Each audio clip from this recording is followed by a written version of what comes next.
We unpack. We unpack. We unpack. Coming to you live, Boxing Ego unpack. Yeah. We unpack. We unpack. We unpack. Coming to you live. Dmitry Bivol's face appears to be swollen, bruised in recent interviews, right? Which led me down a rabbit hole, and I want to talk about that right now in this video. Now, I tell you guys all the time, I am the best in the business, and it's really not even close. I give you guys boxing 24/7 at your disposal. All you got to do is subscribe. I'm doing the work. I do the research. I put my thoughts out there. I open the floodgates and have the icebreaker for all you guys to talk boxing. So that needs to be saluted first and foremost. The other thing, I'm going to pat myself on the back. I know I bring topics that nobody else is even talking about because I know the scope of boxing. It's a niche community. You'll see it, at some point if it's viral. So who knows what'll happen with this. People like to steal my talking points, and when Boxing Ego talk about it, then others talk about it. Without further ado, I've been down a rabbit hole, y'all. Ego thoughts. So let me explain how this went on. I've been seeing recent interviews of Dmitry Bivol, like he did a face-off with Beterbiev. A lot of you guys didn't even watch it, but before that, he was at the Ring Awards, right? And I noticed he had a mouse under his eye, swelling, bruising underneath his eye. So I'm like, man, is he just getting after it and sparring, having some tough sparring? Yeah, of course, he has this upcoming Beterbiev fight in February, right? So it got my brain turning, and I tell you, I'm the best in the business, and it's not even close. When my mind starts working, it's real dangerous. I'm super sharp. This is my job. So I do research. Like, what people don't understand is I study boxing while others study me and talk about, what Ego said and this and that. I'm already working on the next thing. I'm studying my craft. I'm getting sharper. I'm learning, right? And it got me thinking, and I'm going to tell you exactly how I processed this. So I kept seeing basically Bivol's face looking swollen and bruised with a black eye, Ring Awards and stuff like that. So initially I'm like, okay, he's getting tough sparring. And then it dawned on me, whenever I'm trying to figure out a problem or like reverse engineer something, I try to go back to the inception, the origin, if you will. So I thought about it. I was like, when did Beterbiev and Bivol fight? Because I know I did a watch party. I watched the fight. It was a cool fight. And I knew it was at the end of last year, but I wasn't sure the exact date, not even the exact month. I just knew it was pretty much the fourth quarter of 2024, which led me down this rabbit hole. So I looked it up. Told you, I do the research so you don't have to. First fight took place October 12th with the rematch headlining February 22nd. That is 133 days between those two dates, right? So roughly 4 months, right? So I'm thinking about it. At the end of the fight, I really thought that's where Beterbiev started doing his best work. Going into the fight, he was a 100% knockout artist. So we know he has power. We know he has brick hands, both hands, right? So again, follow me down this rabbit hole. So I'm thinking about it. I'm like, 4 months. That's not even really as grueling of a fight as that was to me, because the keen boxing eye is going to look at it different. People are like, oh, Bivol did so good early and stuff like that. But he started taking a lot of punishment from a major puncher late in the fight. And it got my wheels turning. And I started thinking about it. The more I thought about it, I'm like, this is part of the problem with what Turkey has going on. He has the bread and the money and the infrastructure to set these things up. But for me, it's like willy-nilly. After such a taxing fight, specifically for Bivol, do you do the immediate rematch? Because again, stay with me. because I know some people, right, just because I said that, they're going to be like, oh no, the rematch absolutely needs to happen. I'm not mad at the rematch. I want to see it. So I'm not mad that the rematch is happening. But what I'm saying is, to me, I will put a picture on the screen of Bivol's face post Beterbiev fight in October versus his face in recent interviews after that point. And to me, it looks like he has some continued bruising, or maybe from the Beterbiev fight, he's developed some type of scar tissue. And because you're doing pretty much a back-to-back fight, immediate rematch, you haven't really had the adequate preferred amount of time to really recover.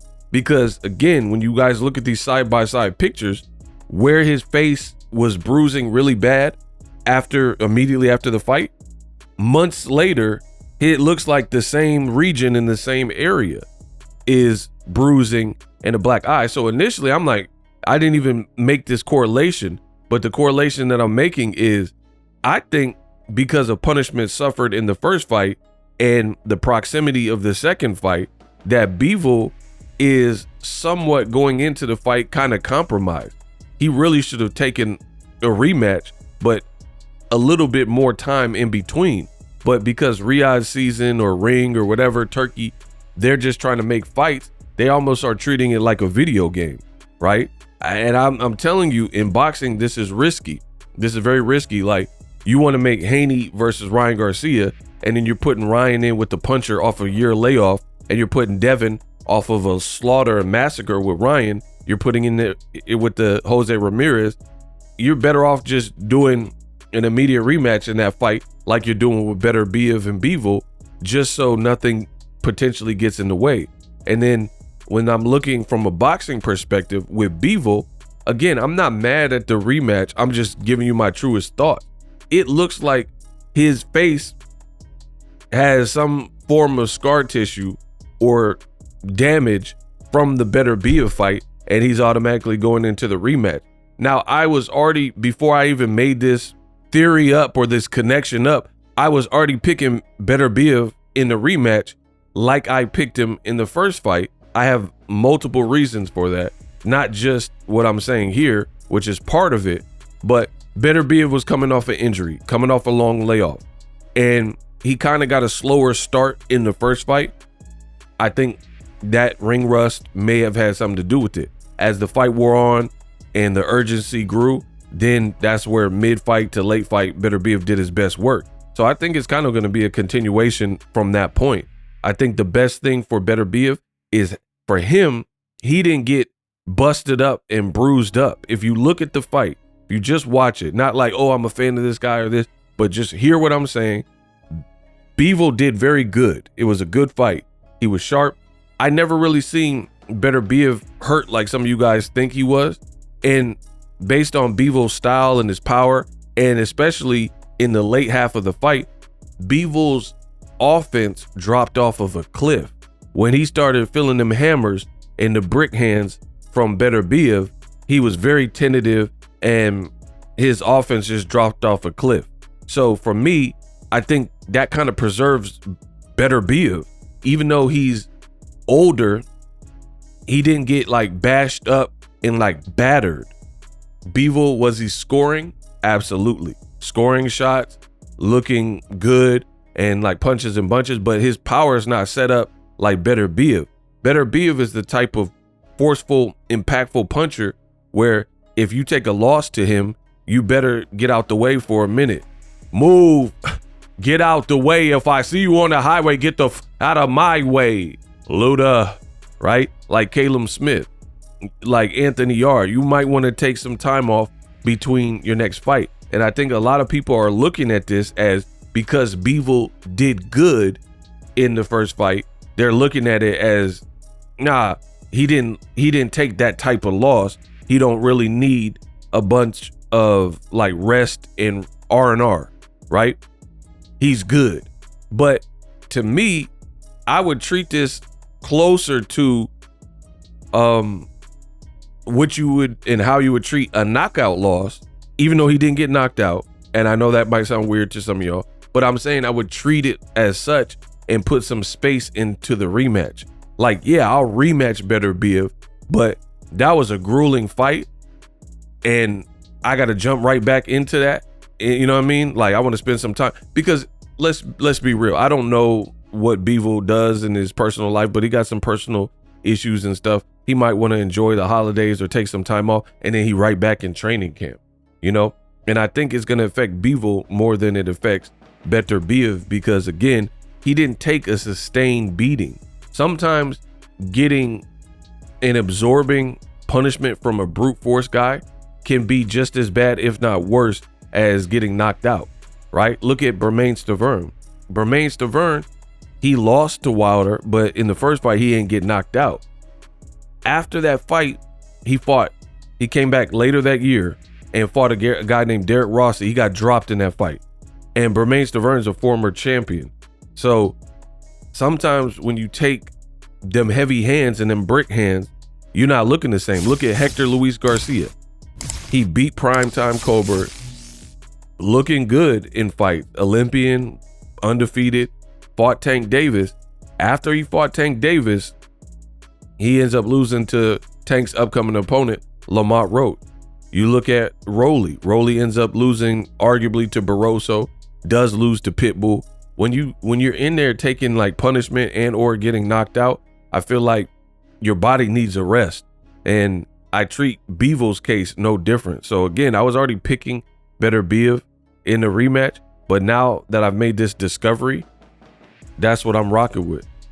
Because to me, you guys can say whatever you want, but to me, it appears that the injury or the bruising is in the same exact spot. So what is the cause for that? And I would have to say Beterbiev's brick hand. The pictures line up perfectly. You look post-fight, the areas of reddening and bruising and swelling and where he had a black eye from, right? In the fight with Beterbiev in the aftermath, and then months later, as he gears up, he's in training camp, it looks like he still has a black eye. That's concerning. So either it's the same black eye, which is a problem, because how do you have a black eye that lasts 4 months? You know what I mean? So that's crazy. Or you had a black eye and now you develop some kind of, I'm not a doctor, but maybe you've developed some kind of scar tissue or susceptibility right there. So your face might break up more. You know what I mean? So now that you're in sparring with headgear, this side is just vulnerable and sensitive from the Beterbiev brick hand without having the appropriate amount of time to like recover, or you develop scar tissue or something. You guys let me know in the comment section what you think, but it's reminding me of like almost like a Kell Brook, right? Kell Brook gets his eye bashed in by Golovkin. Had no guys, had Max is big drama, guys is nothing. It's punch, nothing. Then his next fight, his eye get fractured, the other eye, by Errol Spence. To me, there's a correlation there. If you don't fight Triple G, maybe Errol Spence still beats you, but there's not a guarantee that your other eye goes away. So boxing is grueling. Boxing is a sport where it's not for play, and your body is your temple. To me, I think upon further review, Bivol is going into this Beterbiev rematch, and I'm feeling like he's a bit compromised, right? Not saying he's not going to try. Not going to say he's not going to try to do his best, but for me, I think it's a bit weird that you have never, like, for example, if what I'm saying doesn't make sense, he's fought other guys like Jean Pascal who can punch, Joe Smith Jr., right, who can punch. And never do I recall, and I followed Bivol's whole career since he was first signed with Eddie Hearn and all that, right? I don't ever recall a time where he fought anybody and his face showed the lingering like damage or bruising months after he fought the person. That's not questionable to anybody but Boxing Ego. Come on, man. Again, there's gonna be people who agree, per usual. There's gonna be people who disagree. Oh, you don't know what you're talking about, mate. Cool. That's what's up. It's the internet. That's what happened. However, give me an example of any post-fight where Bivol fought somebody and his face looked broken up still months after he fought them. But then when he fight a guy who's 100% knockout artist, this is the case. Yes, you took the shots well, you didn't drop, but the human body can only take so much blunt force trauma before it gives out. I'm looking at, I study this game of boxing. I study this sport. Whether you believe it or not, I don't care. I'm looking at Artur Beterbiev training. It looks like another day in the office. He reminds me of Wolverine, like with his beard and his strength, and he's stocky. Hey, bub, Berserker Barrage. Right? He reminds me of Wolverine, but he also reminds me of Wolverine because he seemed like he has the fast healing powers of Logan, aka Wolverine. I'm looking at recent pictures and videos of training of Artur Beterbiev, and his face looks absolutely normal. I'll try to include it in this video. It doesn't look like, Bivol left this like lingering, lasting damage on his face that we're still seeing 4 months later. I cannot wait for this fight, February 22nd. We're going to see. I am not sleeping on Bivol. I know he's crafty and he's going to show up and try to get it done. But I think that power of Beterbiev is really special. And given the fact that now he had one to like kind of shake out, he sees what Bivol's about. I think there's so many things that Beterbiev can do that doesn't look like the first fight rather than Bivol. So let me clarify what I'm saying right there. When I look at Beterbiev Bivol, the first fight, Bivol didn't do anything wrong. Like, he didn't go in there and fight stupid. He didn't get dropped. He didn't have like a foolish game plan, and he still lost. I feel like that was the sharp Bivol that we've always seen. But the difference is he wasn't fighting Canelo. He wasn't fighting Zurdo Ramirez, right? He was in there with something different. That's what I believe. So the problem is, it's not that Bivol did anything wrong. He fought almost like the perfect fight, and it still wasn't enough. And then on the back half of the fight, I think he started taking punishment. You guys fall for it because fans and comments, and Eddie Hearn said Bivol was robbed and stuff like that. So people are already discounting what I'm saying, and they don't want to hear the breakdown because they already have their mind made up. I'm not speaking to y'all. I'm talking to intelligent boxing fans who are open-minded to different possibilities. Bivol fought about as good as you could fight. It was sharp. He was in and out. Footwork was on point. He showed his toughness, but that was a mistake. So in a rematch, what does Bivol do different when he already fought sharp? Like, I've seen the interview and they said he got to be more aggressive. Doesn't that play more into Beterbiev's hands if Bivol is more aggressive? Yeah, I guess there's a chance to heighten the risk and heighten the chance of maybe you hurting and stopping Beterbiev. But to me, stylistically, if you're in his wheelhouse, that creates more openings because Beterbiev got off to a slow start and he was off a layoff in the injury, and he had to pick up the tempo, and he won the later rounds, which is the last. If you're going back into war, and the bad guy bested you in the 10th, 11th, 12th, that kind of thing, you're pretty much at round 13. So to me, the momentum was shifting towards Beterbiev. He looks like he's healed better from the first fight. They did the face-off, and he looked like Bivol just looked almost like disappointed. He was like super stoic, whereas Beterbiev was like, yeah, I did pretty good. Yeah. And he was like making jokes and laughing. He just seemed more like comfortable and in pocket and things like that. And he showed to people that he can box more than people give credit for. Beterbiev showed that. He's in there with an elite boxer with great movement, some power, and a great 1-2 style, and defense, and tries to use his arms to find the range, blah, blah, blah. And he was in there contending. Now, if he picks up the tempo and gets more aggressive, I really see Beterbiev getting a stoppage over Bivol. I really do. Because, again, I think Bivol showed us the best of Bivol. I don't think that Beterbiev showed all that he can do. He showed some of it, but because of the long layoff or whatever it was, trying to figure out the Bivol style, whatever you want to attribute it to, I don't think that was the top tier Beterbiev.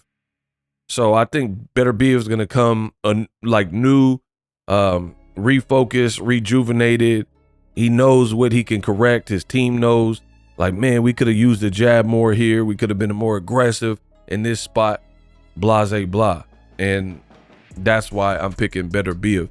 But the fact, if you're picking Bivol and the fact that his face still looks bruised 4 months later, I think should be concerning, at least a concern. Even if you still are rocking with your prediction, I ain't mad at that. But for me, I think that's sus. That look a bit suspect. Like, why is this man's face still showing the effects of the last fight? And that's part of the problem when you stage a rematch when it was super grueling for one guy specifically, and you don't give that much time to breathe. Like, I think the better thing for Turkey is put the rematch together, but maybe give them 7 months apart, because it was just the style of the fight. These guys are not like video games. They're not toys where you could just have grueling fight after grueling fight and you're not going to take no L's. The other thing that's going to be interesting is Bivol. How is his confidence now he's no longer undefeated and no longer a champion? Now, again, as I always say, I could be very wrong, but I can also be very right. I guess we'll have to see.